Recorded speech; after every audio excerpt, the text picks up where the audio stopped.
La primera vez que aparecieron las puertas, estaba soñando con la panadería de Doña Carmen, aquí en Puebla del Sol. El olor a pan recién horneado era tan real que casi podía sentir el calor en mi cara. De repente, el aroma se agrió, transformándose en un olor metálico y quemado, y todo a mi alrededor se disolvió como humo barato.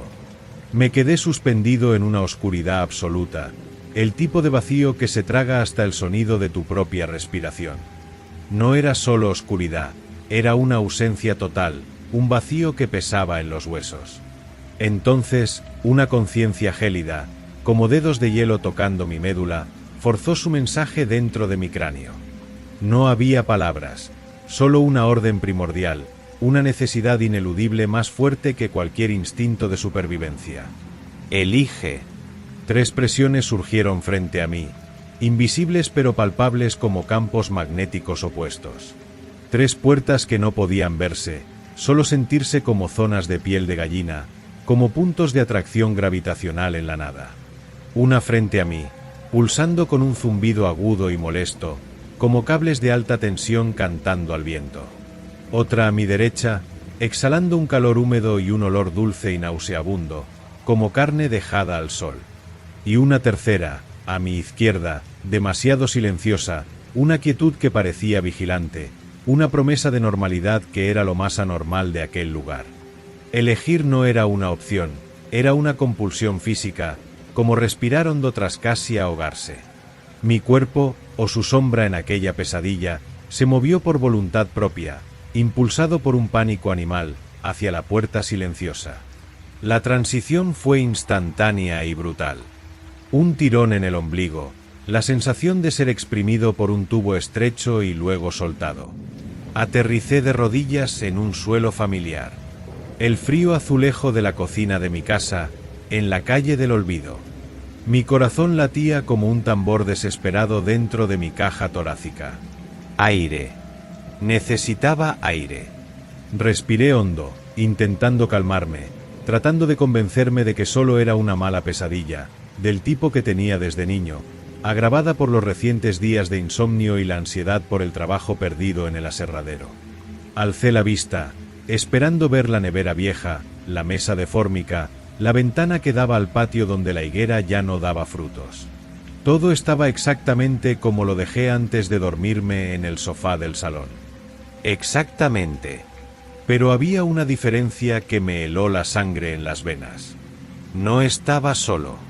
Sentada a la mesa, ante una taza de café humeante que yo no había preparado, había una mujer.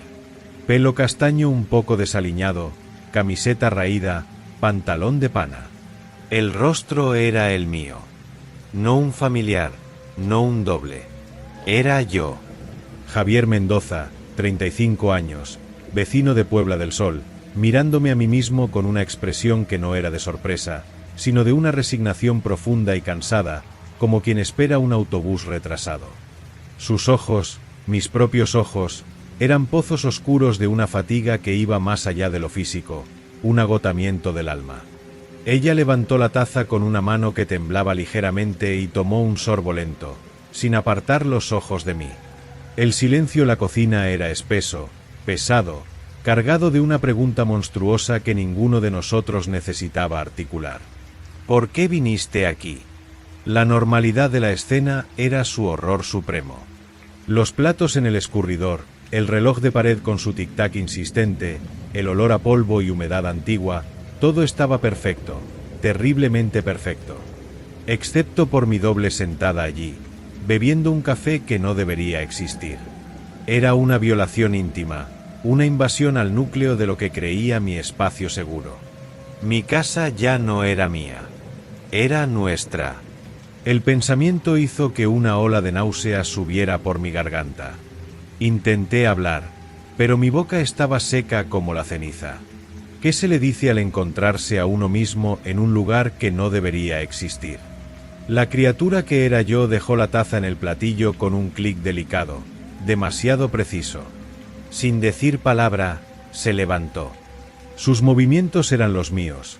Aquella leve cojera en la pierna derecha por la caída en la obra años atrás, la manera de apartar la silla con la cadera. Caminó hasta la puerta que daba al salón.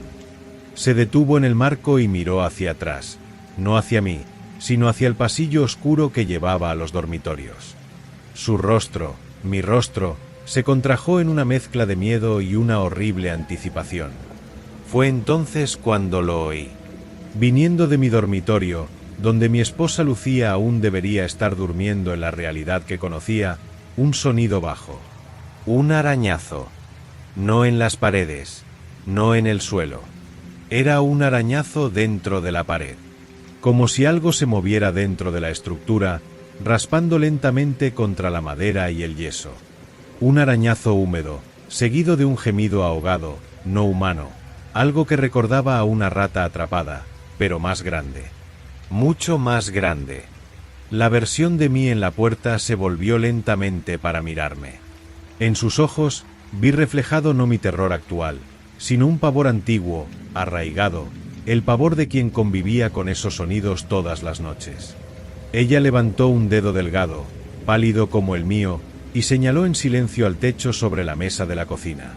Mis ojos subieron, reluctants. El techo de yeso, antes liso e inofensivo, presentaba ahora una mancha. No era humedad. Era una textura diferente, más oscura, orgánica. Latía levemente, como un corazón dormido bajo la superficie. Vetas finas, casi negras, irradiaban del centro de la mancha, extendiéndose lentamente como raíces venenosas.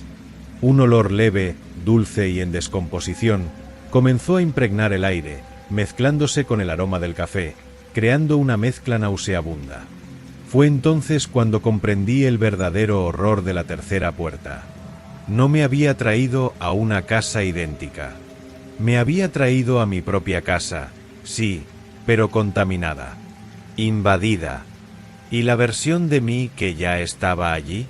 Ella no era una invasora. Era el resultado. Era en lo que yo me convertiría después de semanas, meses o años atrapado en esta pesadilla que parecía mi vida normal.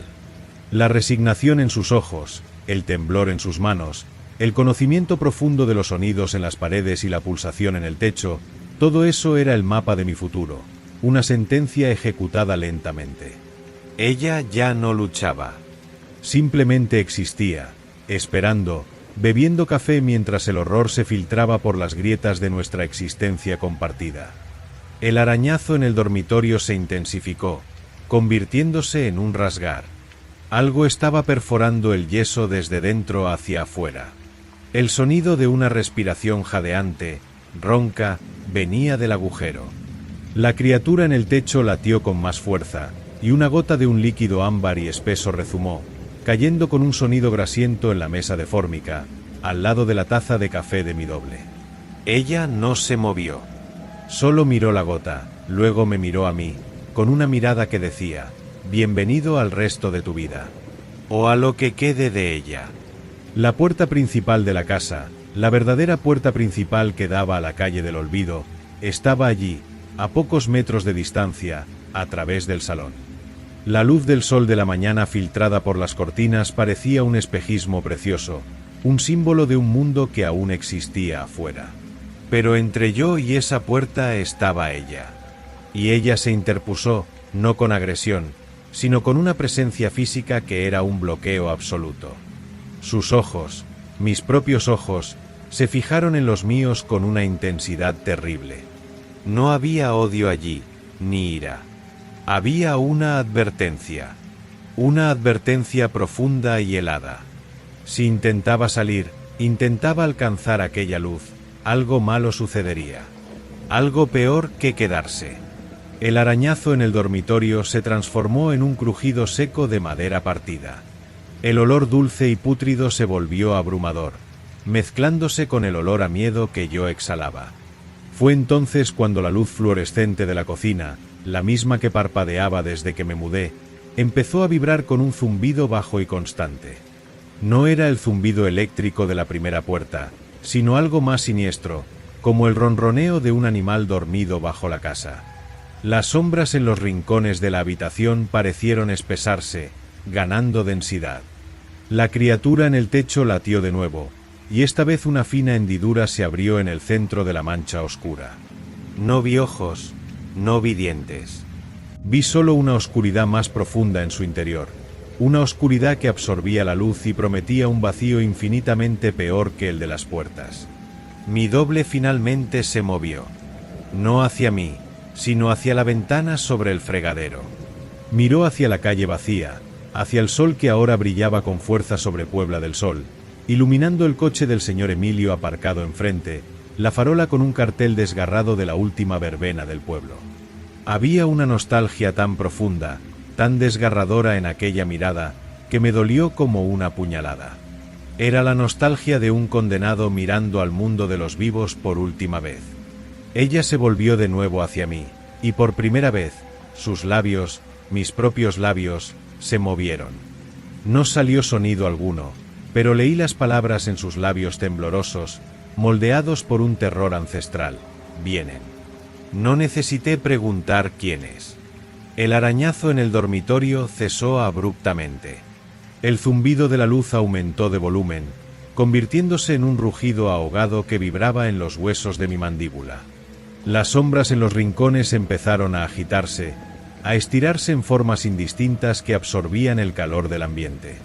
El agujero en el techo se ensanchó, y de la hendidura rezumó más de aquel líquido ámbar, formando un charco pegajoso y humeante en la mesa. El olor era insoportable, una mezcla de azúcar quemado, carne en descomposición y algo metálico, como sangre vieja. Mi doble se encogió contra la ventana, los ojos desorbitados por un puro terror animal, fijos ya no en mí, sino en la puerta del pasillo que llevaba a los dormitorios. Seguí su mirada. El pomo se estaba moviendo. Despacio, muy despacio, girando con la paciencia de un cazador. Algo al otro lado intentaba entrar. Algo que sabía que estábamos allí. Algo que respiraba con aquel mismo sonido ronco y jadeante que venía del agujero en el dormitorio. El impulso de huir, de correr ciegamente hacia la puerta principal, fue una ola física, casi derribándome. Pero los ojos de mi doble encontraron los míos de nuevo. Y en ellos, más allá del terror, había un súbito destello de lucidez, de comunicación desesperada. Sus labios se movieron una vez más, formando dos palabras silenciosas, urgentes. No. Despierta. Fue como si un circuito se cerrara en mi cerebro. El miedo puro se fusionó con un instinto de supervivencia que trascendía aquella pesadilla. Despertar. Era la única salida. El único escape. Cerré los ojos con fuerza, no contra la escena aterradora ante mí, el zumbido ensordecedor, las sombras retorciéndose, el pomo girando, el líquido rezumando del techo, sino contra la propia lógica del sueño. Forcé mi mente, concentré toda mi voluntad, todo mi espanto, en una única orden. Despierta. La sensación fue la de ser arrancado por un gancho de carne. Un dolor lancinante en el pecho, una repentina falta de aire. Un grito atrapado rasgó mi garganta. Jadeando, empapado en sudor frío, me encontré de vuelta en el sofá de mi salón. La luz gris del amanecer entraba por la ventana. El reloj de pared marcaba las 6:17. El silencio era total, solo mi corazón latiendo como un tambor desesperado.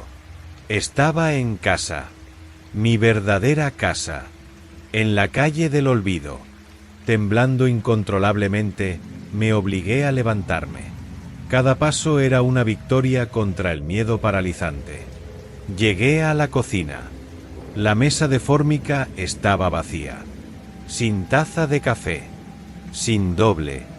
Miré al techo. Blanco, liso, intacto. Ninguna mancha palpitante. Respiré hondo, una ola de alivio tan intensa que casi me desmayo. Solo había sido un sueño. Un sueño horrible, vívido, pero solo un sueño. Fui hasta el fregadero, llené un vaso de agua con manos aún temblorosas. Bebí un sorbo, intentando calmar mis destrozados nervios. Fue entonces cuando mis ojos se posaron en la ventana sobre el fregadero.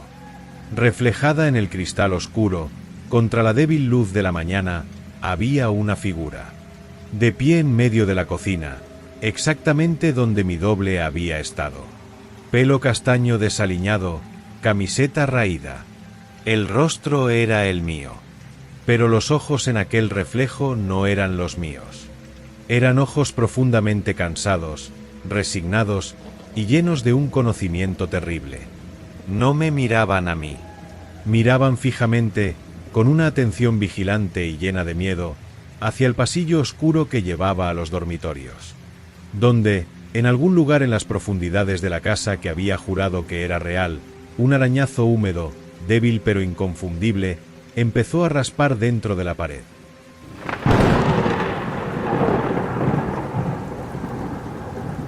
Lo primero que noté fue el olor. Un hedor dulce y pútrido, como fruta olvidada en el fondo del armario mezclada con tierra de cementerio tras la lluvia. Provenía de los nuevos helechos que el ayuntamiento de Robledillo plantó en todos los maceteros de la calle de las Hortensias, aquellos modificados genéticamente para salvar el planeta, según los folletos llenos de colores vibrantes. Era agosto, el invierno seco de 2023, y las plantas no debían estar tan frondosas, tan voraces. Sus tallos gruesos parecían venas negras bajo una piel verdosa translúcida, y las hojas se movían con una suavidad espantosamente lenta, incluso sin viento, como si estuvieran tanteando el aire. Yo, Ricardo Martínez, profesor de historia viudo y con una colección de pequeños terrores guardada bajo llave en la mente desde que perdí a Clara por el cáncer, debería haber percibido el peligro en aquel olor. Pero nadie en el pueblo lo hizo. Hasta que la pesadilla del señor Antonio, el viejo panadero de la esquina que tenía fobia patológica a las alturas desde que cayó de un tejado a los 8 años, se materializó como un abismo abierto bajo sus pies, tragándolo a él y a su panadería en un gemido de tierra derrumbada que resonó hasta el centro de San Andrés. Fue entonces cuando comenzó el verdadero horror. Cuando entendimos que las plantas no solo respiraban nuestro aire, se alimentaban de nuestro miedo. Recuerdo la noche en que todo se derrumbó para mí. Estaba en casa, intentando leer un libro sobre el Imperio Romano que apenas lograba concentrarme en él, el olor dulce y pútrido de los helechos de mi patio invadiendo cada rincón como un intruso invisible. Afuera, el pueblo estaba extrañamente silencioso, un silencio pesado, opresivo, como si todos contuvieran el aliento. Mi hija Laura, 17 años, estaba en su habitación, probablemente escuchando música alta para ahogar el silencio, o quizás el miedo. Yo tenía mis propios demonios. El mayor, desde la muerte de Clara, era la sensación de abandono, el miedo visceral a que todos los que amaba fueran absorbidos por un vacío oscuro y sin fondo, dejándome solo en la oscuridad. Era un miedo antiguo, casi infantil, pero que la pérdida había convertido en algo sólido, una sombra siempre presente. Esa noche, sentado en mi sillón desgastado, sentí ese miedo crecer, alimentado por la quietud anormal y el olor insoportable. Fue entonces cuando vi el musgo. No era musgo común. Era una mancha negra, húmeda y aterciopelada, que empezaba a extenderse en la esquina donde la pared del salón encontraba el suelo de madera. Parecía absorber la tenue luz de la lámpara, creando un charco de oscuridad palpable. Y palpitaba, levemente, como un corazón dormido. Un escalofrío recorrió mi espina dorsal. Sabía, con una certeza que surgía de lo más profundo de mi propio pavor, que aquello estaba ligado a mí, a mi miedo al vacío. Intenté levantarme, pero las piernas parecían de plomo. El olor dulce se hizo más intenso, casi asfixiante, procedente directamente de la mancha negra. Y entonces, el musgo comenzó a crecer. No lentamente, como una planta normal, sino con una velocidad obscena, reptando por la pared como un líquido espeso y vivo, oscureciendo el papel pintado floral que Clara había elegido años atrás. Formó patrones sinuosos, venas negras que parecían intentar alcanzar el techo. Y en el centro de aquella expansión negra, la superficie del musgo se onduló, formando una depresión, un sumidero minúsculo que absorbía la luz. Un vacío. Mi vacío. El pánico se apoderó de mí, un pánico gélido que me paralizó allí, en el sillón, observando cómo aquel pequeño agujero negro en mi rincón oscuro se profundizaba. Cuanto más miedo sentía, más rápido crecía el musgo, más se expandía el vórtice oscuro. Juraría que oía un susurro saliendo de él, una llamada silenciosa y helada. Fue entonces cuando Laura gritó. El sonido vino de su habitación, un chillido agudo de terror puro, desgarrador. Rompió mi trance. Salté del sillón, el miedo por ella superando momentáneamente mi propio terror. Corrí por el pasillo, mi corazón golpeando como un tambor desesperado contra mis costillas. La puerta de su habitación estaba entreabierta. La empujé, y lo que vi me hizo atragantar. La habitación de Laura, antes un santuario de pósteres de bandas y libros apilados, estaba siendo invadida por telarañas. No eran telarañas comunes. Eran gruesas, viscosas, negras como alquitrán, y brillaban con una luz propia, fosforescente y enfermiza. Cubrían las paredes, el techo, envolvían la cama y el escritorio como los tentáculos de un pulpo gigantesco. Y en el centro, suspendida por una maraña particularmente densa de hilos negros, estaba Laura. Estaba inmóvil, los ojos desorbitados por un terror más allá de la comprensión, fijos en algo detrás de mí. Sus labios se movían, intentando formar palabras, pero solo salía un jadeo ronco.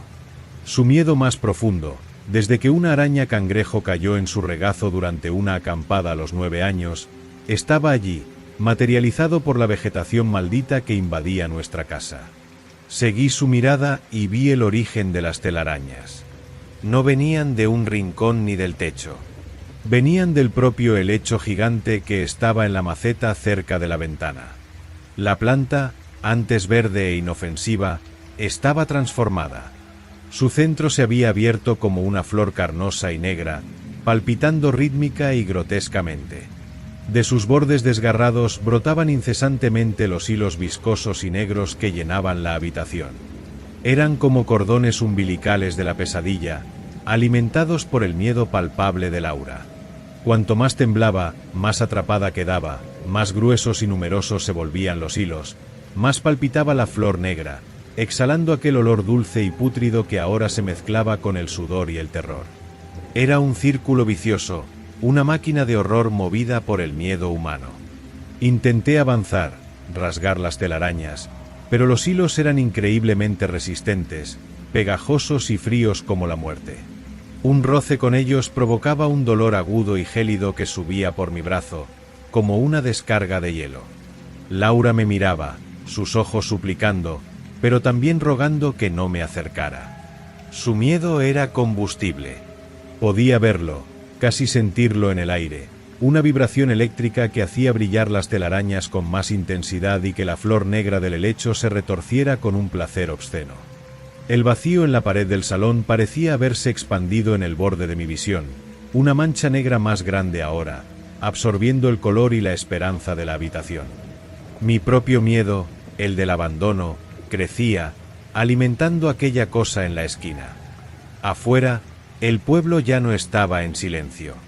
Los gritos comenzaron a resonar, lejanos al principio, luego más cercanos, mezclados con sonidos de cristales rompiéndose, madera rajándose, y algo que parecía un rugido gutural y profundo, quizás procedente de la escuela donde yo enseñaba.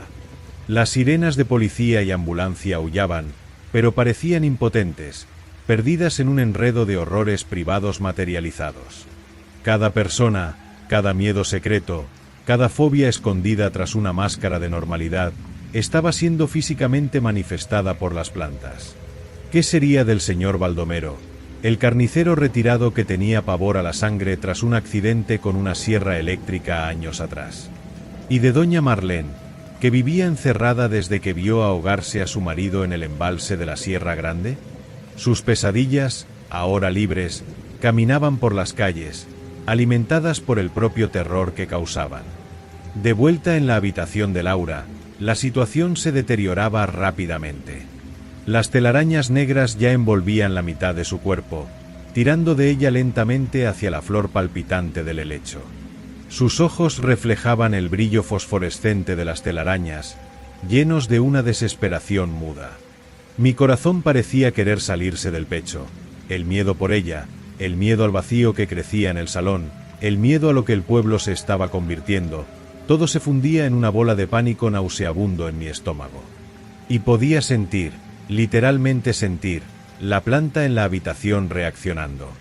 Las telarañas se contrajeron, apretando a Laura, que soltó un grito ahogado. La flor negra se abrió aún más, revelando una cavidad profunda y oscura en su interior, de la que rezumaba una savia espesa y ámbar, con el mismo olor a muerte dulce. Era como si se estuviera preparando para devorarla. Fue entonces cuando comprendí la magnitud de la trampa. Cualquier movimiento mío, cualquier intento de rescate, aumentaría el miedo de Laura y, en consecuencia, el poder de la planta. Mi propio terror solo alimentaba el vacío en el salón, que ahora cubría toda la pared de la esquina, una mancha negra y profunda que parecía titilar con estrellas inexistentes, un pedazo de vacío cósmico brotando en mi hogar. Era un equilibrio macabro. La parálisis significaba la muerte lenta de Laura. La acción significaba acelerar su fin y potencialmente liberar mi propia pesadilla. Miré a mi hija, inmovilizada, los ojos llenos de lágrimas silenciosas que resbalaban por su pálido rostro. Miré la mancha negra que crecía, absorbiendo la luz, prometiendo una soledad infinita. El olor era insoportable, una mezcla de flores pudriéndose, sangre vieja y ozono. Los gritos afuera aumentaban, acompañados por un nuevo sonido, un chasquido seco y repetitivo, como ramas rompiéndose, pero en una escala monstruosa. Algo grande se movía por las calles arboladas de Robledillo. En ese momento de desesperación suprema, un recuerdo fugaz surgió. Clara, en su lecho de hospital, sujetando mi mano con una fuerza sorprendente, sus ojos ya nublados por el dolor pero increíblemente enfocados. Ricardo, susurró, su voz un hilo. El miedo es real, pero el amor es lo único que no puede comer. No permitas que el miedo sea más grande que el amor. En aquel momento, pensé que hablaba de la enfermedad.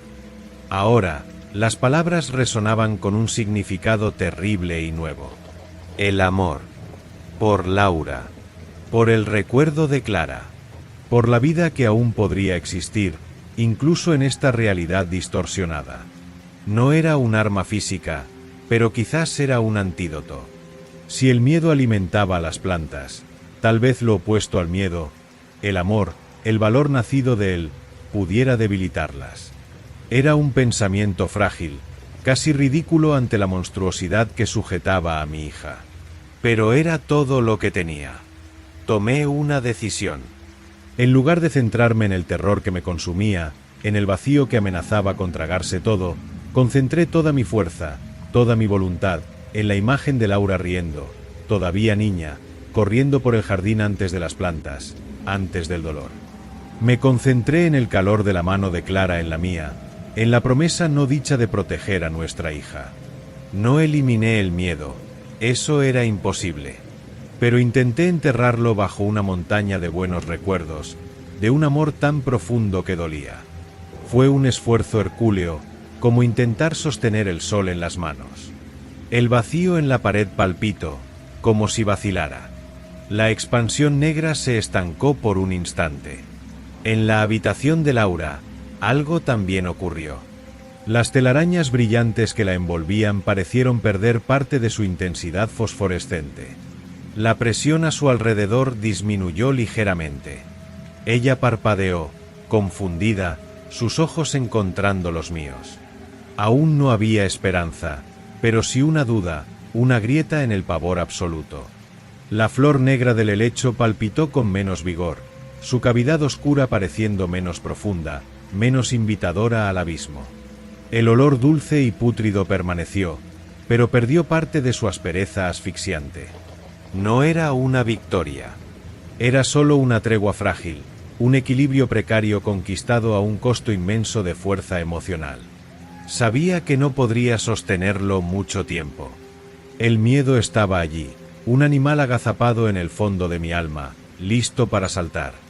Y afuera, los horrores continuaban, los gritos se mezclaban con sonidos de destrucción y rugidos cada vez más cercanos. Las plantas estaban por todas partes, en cada patio, en cada maceta de apartamento, en cada arriate del pueblo, alimentándose de nuestro pánico colectivo. ¿Cuánto tiempo pasaría hasta que mi amor no fuera suficiente? ¿Hasta que el miedo de Laura regresara más fuerte? ¿Hasta que el vacío en mi pared encontrara el vacío creciente en el mundo exterior? Me quedé allí, en la puerta de la habitación de mi hija, atrapado entre dos horrores manifiestos, luchando por mantener viva una llama de afecto en medio del banquete de terror en que se había convertido el pueblo.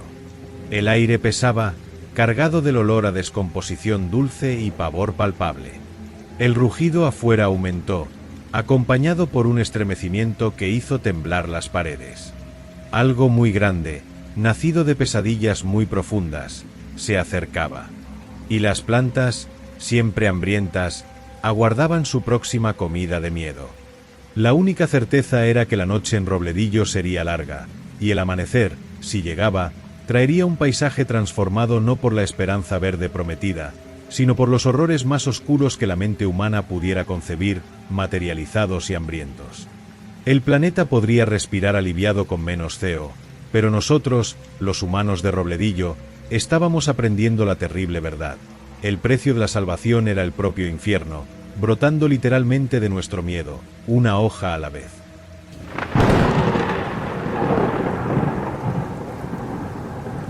La lluvia golpeaba el techo de zinc del Hotel Melodía como 1000 dedos huesudos intentando entrar.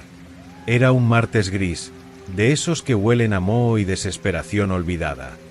Yo, Eduardo, estaba allí porque Rafael, mi único amigo desde el colegio, juró que necesitábamos un reinicio, un escape de nuestra vidita gris de contables en Madrid. El Melodía estaba enclavado en un rincón olvidado de los Pirineos, cerca de 4 Caminos, una construcción antigua que más parecía un suspiro de piedra y madera podrida en medio de la niebla. El lugar tenía fama, un rumor susurrado en foros oscuros, de ofrecer fantasías únicas. No disfraces de carnaval baratos, sino algo profundo, transformador. Algo peligroso.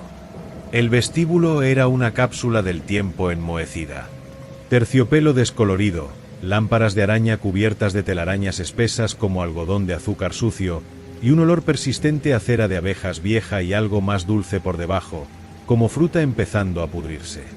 El gerente, un hombre llamado señor Valdemar, demacrado, con ojos que parecían 2 pasas negras hundidas en una masa de piel amarillenta, nos recibió con una sonrisa que no llegaba a esos ojos muertos. Explicó el paquete exclusivo, el refugio del alma. Por un precio que me revolvió el estómago, ofrecían la oportunidad de ser otra persona. No por un día, sino una experiencia inmersiva. Celebridades. Cualquiera que deseáramos. La tecnología, dijo con voz suave como seda rasgada, era revolucionaria. Máscaras hiperrealistas, hechas a medida, que borraban el mundo común y te insertaban en el sueño. Rafael, siempre el aventurero, el que vivía comparándose y sintiéndose menos, eligió al instante. Quería ser la máxima estrella del fútbol español, el tipo cuya cara aparecía en todas las campañas. Yo dudé.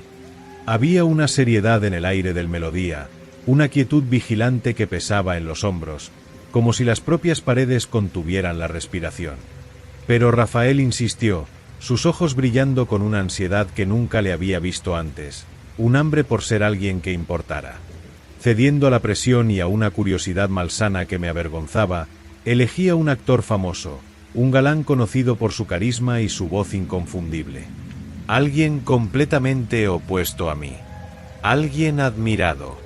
El proceso fue frío, clínico, realizado en una habitación trasera que parecía más un laboratorio abandonado. Luces fluorescentes parpadeando, equipos con cables expuestos, y una enfermera silenciosa, de movimientos precisos como un robot, cuya mirada vacía pasaba por encima de nosotros como si fuéramos cortes de carne. Las máscaras no eran de látex o plástico. Parecían hechas de una carne pálida, húmeda, casi viva. Colocaron la mía sobre mi rostro. La sensación fue instantánea y violenta. No fue frío ni calor, fue una invasión. como si 1000 agujas diminutas y heladas se enterraran profundamente en mi piel, en mi carne, buscando los huesos. Una presión terrible, como si mi cráneo estuviera siendo apretado en un torno. Después, un alivio engañoso, y el mundo cambió. Mi cara en el espejo empañado era la del actor. Perfecta. Impecable. La sonrisa fácil que intenté era suya, no mía. Una euforia malsana se apoderó de mí. Yo era él. Eduardo había desaparecido. Las primeras horas fueron un sueño embriagador. Caminar con postura segura, sentir miradas de admiración imaginarias, oír mi voz su voz resonando con autoridad en el pasillo vacío. Incluso Rafael, transformado en la estrella del fútbol, parecía haber crecido centímetros, su cuerpo moviéndose con una agilidad que no era suya. Reímos, bebimos whisky caro ofrecido por el señor Valdemar y nos perdimos en la fantasía. Pero la noche trajo el primer escalofrío. Al intentar lavarme la cara antes de dormir, un impulso natural, mis manos encontraron solo la superficie lisa, ligeramente fría, de la máscara. No había bordes. Ningún punto donde pudiera meter la uña y tirar. Era como si ese rostro famoso hubiera sido siempre el mío. Una inquietud comenzó a roerme por dentro. El segundo día amaneció con la niebla más espesa, tragándose las ventanas de la habitación. La euforia había disminuido, reemplazada por una extraña sensación de desplazamiento. Miraba al espejo y veía al actor, pero los pensamientos eran míos, confusos, intentando encajar en una cabeza que no les pertenecía. Empecé a notar pequeños movimientos en el rostro que yo no comandaba.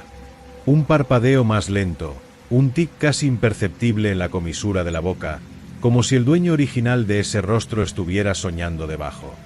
Y había un picor, profundo, insidioso, que venía de algún lugar bajo la piel artificial. No podía rascarme, porque no había piel mía que rascar. Era un picor interno, como gusanos retorciéndose bajo la superficie. Fue en la mañana del tercer día, faltando quizás 12 horas para el plazo fatal de las 72 horas, cuando se instaló el verdadero terror. Rafael vino a mi habitación. Su rostro de estrella del fútbol estaba pálido, la expresión era de pánico animal. Tartamudeó, intentando hablar, pero las palabras salían truncadas, como si lucharan contra su propia lengua. Con manos temblorosas, señaló el baño. Entramos. Cerró la puerta y, frente al espejo sucio, hizo algo que me heló la sangre. Intentó arrancarse la máscara. No con cuidado, sino con una fuerza desesperada, las uñas clavándose en su propia carne, en la carne de la estrella. Sangre oscura, casi negra, brotó donde sus uñas rasgaron la superficie, pero no fue la máscara la que se rasgó. Fue la piel debajo, o lo que debería ser piel. No había rostro de Rafael detrás. Donde sus uñas habían arañado, lo que se veía era nada. Un vacío. Una oscuridad húmeda y sin forma, como un pedazo de noche húmeda moldeado donde debería estar un rostro. Como si su rostro original hubiera sido borrado, eliminado, dejando solo un espacio negativo, un agujero de identidad esperando ser llenado. El horror que sentí fue físico, una náusea violenta subiéndome por la garganta. Mis propias manos volaron hacia mi rostro, mis dedos buscando frenéticamente un borde, una hendidura, cualquier cosa. Sentí solo la textura firme, ligeramente pulsátil, de la piel del actor. No había nada que tirar. Mi rostro, el rostro de Eduardo, estaba borrado. Eliminado. La máscara no estaba sobre mí, se estaba convirtiendo en mí. Y el plazo se agotaba. Las horas siguientes fueron una pesadilla a cámara rápida. El picor bajo la piel se convirtió en una quemazón, luego en un dolor punzante, como si los huesos de mi rostro estuvieran siendo lentamente reemplazados por otros. Mis recuerdos empezaron a desvanecerse, desteñidos como fotografías viejas dejadas al sol. Recuerdos de mi infancia en Valdearenas, del olor del café de mi madre, del rostro de mi exnovia Ana. Todo empezaba a disolverse en una niebla grisácea. En su lugar, brotaban destellos inconexos, recuerdos que no eran míos. Un plató de cine, el olor del maquillaje, el sonido de los aplausos, la sensación de miradas admirativas. La personalidad del actor, como un parásito voraz, empezaba a alimentarse de lo que quedaba de Eduardo. Intenté huir. Corrí por los oscuros y sinuosos pasillos del Melodía, pero las puertas estaban cerradas, las ventanas atascadas como si estuvieran soldadas a la estructura. El señor Valdemar apareció en una esquina, su silueta esquelética emergiendo de la penumbra. No dijo nada. Solo sonrió aquella sonrisa desdentada, sus ojos de pasas negras fijos en mí, sabiendo que era demasiado tarde. El rugido de la lluvia afuera era un muro sólido, impenetrable. No había socorro. Las últimas horas fueron lo peor. Perdí el control de movimientos pequeños. Mi mano se alzaba para ajustar cabellos que no eran míos. Mi voz salía con entonaciones que nunca usé, palabras que no elegí. Sentía a Eduardo encogerse, disminuir, siendo empujado a un rincón oscuro y silencioso de su propia mente, mientras algo más grande, más brillante, más arrogante, se estiraba ocupando el espacio. Era como presenciar mi propio asesinato desde dentro de un ataúd de vidrio. Gritaba, pero no salía ningún sonido. O si salía, era con la voz segura del actor, tal vez tarareando un fragmento de una de sus series. Cuando el reloj invisible marcó las 72 horas, fue como si se accionara un interruptor. Un dolor extenuante, cegador, barrió mi rostro. No, el rostro, un dolor que parecía venir de los huesos fundiéndose y remodelándose. Caí al suelo frío de mi habitación, retorciéndome en silencio, porque mi voz ahora solo emitía un gemido ronco que no era mío. Sentí la última resistencia de Eduardo deshacerse, como un hilo de seda quemándose. Un calor intenso, luego un frío absoluto. Cuando el dolor cesó, estaba tumbado de espaldas, mirando al techo manchado de humedad. Me levanté. Fui al espejo empañado del baño.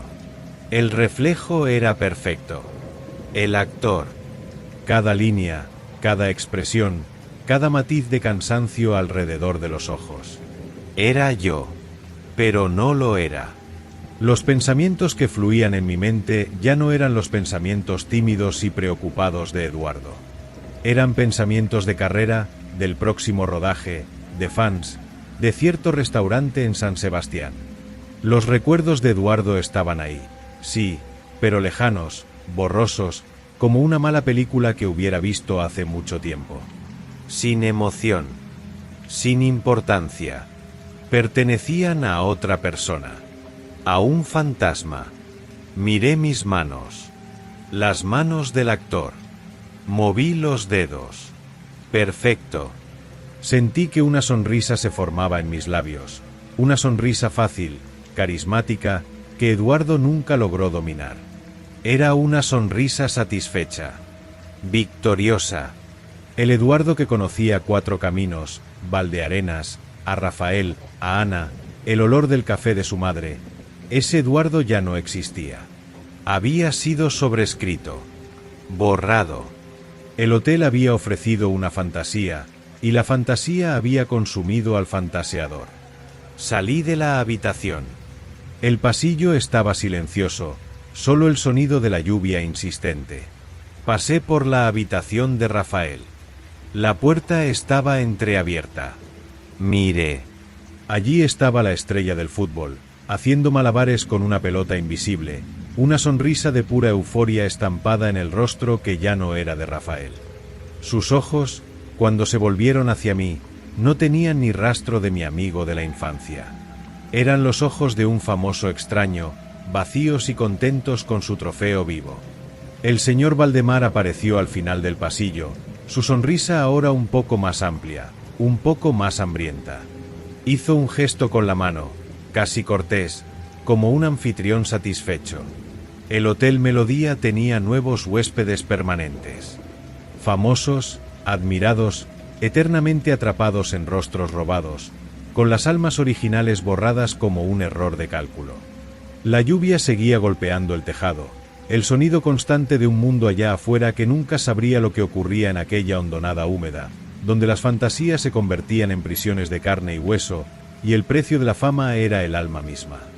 Di la espalda a la habitación de Rafael, a lo que quedaba de él, y bajé las escaleras crujientes, ya pensando en mi próximo papel. Eduardo era solo un susurro lejano, un eco apagado dentro de un cráneo que ya no le pertenecía. El verdadero terror no era la máscara, era el silencio ensordecedor dentro de tu propia cabeza cuando te das cuenta de que ya no estás en casa. Que nunca más lo estarás. El melodía respiró hondo a mi alrededor, sus viejas paredes absorbiendo otro secreto podrido, mientras yo, el nuevo yo, el famoso yo, planeaba mi regreso triunfal a las pantallas. El pasado estaba eliminado. Solo quedaban el rostro y la persona. Para siempre.